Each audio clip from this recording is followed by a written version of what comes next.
বিপ্লব হলে বঙ্গভবনে ধর্ণা দিয়ে তাহলে হাসিনার চুপ্পুর কাছে আপনারা শপথ গ্রহণ করতেন না।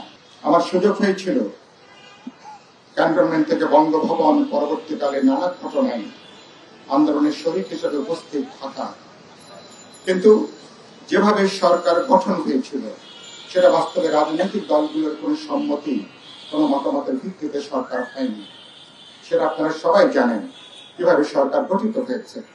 এই সরকারে যারা সবচেয়ে বেশি শহীদ হয়েছেন, জীবন দিয়েছেন, তাদের কোনো জায়গা হয়নি, তাদের কোনো প্রতিনিধিরা তারা কেউ এই সরকারের সঙ্গে যুক্ত হননি।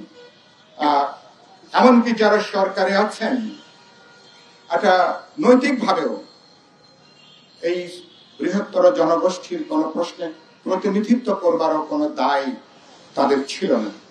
আমি ইতিমধ্যে বলেছি, কয়েক জায়গায় লিখেছি, এখানে লুটেরা ধনিক শ্রেণীর মধ্যে তাদের দুর্বৃত্ত ফ্যাসিবাদী অংশের কাছ থেকে 5ই আগস্টের পরে 8ই আগস্ট যে সরকার গঠন হলো, একই শ্রেণীর মধ্যে কিছুটা উদারনৈতিক অংশের কাছে যারা একটু অল্প গণতন্ত্র, অল্প মানবাধিকার, অল্প ন্যায় বিচার এই ধরনের হলে তারা সাম্যের কথা বলেন, তারা নানা প্রশ্নে তারা কথা বলেন, আইনের শাসনে কথা বলেন। তার মানে বুর্জোয়ার স্বৈরতন্ত্রী ফ্যাসিবাদী অংশের যারা প্রতিনিধি তাদের কাছ থেকে বলা যেতে পারে একই শ্রেণীর মধ্যে কিছুটা উদারনৈতিক ভাবধারায় লালিত একটা বড় অংশ পশ্চিমী, বিশেষ করে মার্কিনী গণতন্ত্রের তারা একটা ছায়া, তাদের যে বোধ উপলব্ধি এই সরকারের মধ্যে সেটা প্রায় আমরা দেখতে পাই। ইতিমধ্যে সরকারের 5.5 মাস পার হয়েছে এবং প্রথমে যেটা বললাম, শহীদদের স্বপ্ন আকাঙ্ক্ষার সাথে সরকার এখন যোজন এখন দূরত্ব। তারা অনেকগুলো সংস্কারের কথা বলছেন, ইতিমধ্যে 4টা জমা দিয়েছেন।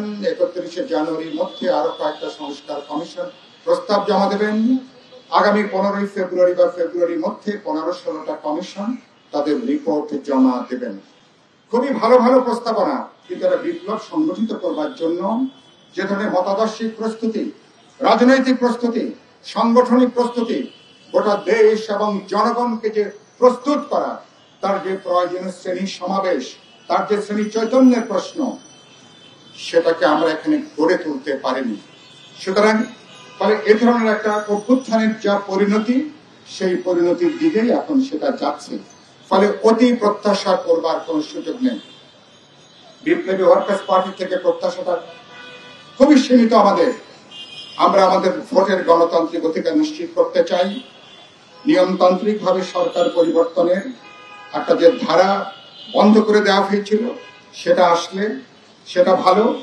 আমরা এখানে বিশেষ করে জনগণের গণতান্ত্রিক অধিকারটা, যেটা শ্রমজীবী সাধারণ মানুষের জন্য অত্যন্ত গুরুত্বপূর্ণ, সেটাকে আমরা সম্প্রসারিত করতে চাই, যাতে পরবর্তীকালে শ্রেণী গণ আন্দোলনের তার জমিনটা তৈরি করা যায়। একটা গণতান্ত্রিক আবহাওয়া, গণতান্ত্রিক পরিবেশ যদি থাকে, তাহলে আপনি আপনার শ্রেণী আন্দোলন, গণ আন্দোলন সংগঠিত হবার যে একটা সুযোগ, সেটা কিন্তু তারপরে তৈরি হয়। এই সরকার তারা নিজেরা সংস্কারের কথা অনেক কথা বলছেন, কিন্তু খেয়াল করবেন, আমি প্রায় বন্ধুদেরকে বলি, যদি বিপ্লব হতো তাহলে তো আমরা এই সংবিধান ছুঁয়ে আপনারা শপথ গ্রহণ করতেন না। বিপ্লব হলে বঙ্গভবনে ধর্ণা দিয়ে তাহলে হাসিনার চুপ্পুর কাছে আপনারা শপথ গ্রহণ করতেন না। বিপ্লব হলে কেবলমাত্র ডিক্রি জারি করে এই 54 বছরে, বিশেষ করে গত 16 বছরে যে মাফিয়া দুর্বৃত্তরা লক্ষ লক্ষ কোটি টাকা যারা আত্মসাৎ করেছে, ওদের 10-20 হাজারকে পরবর্তী 24 ঘন্টার মধ্যে ওদেরকে আপনি গ্রেপ্তার করতেন। ওদের অপ্রদর্শিত অর্থ, ওদের সহায় সম্পত্তিকে আপনি বাজেয়াপ্ত ঘোষণা করতেন।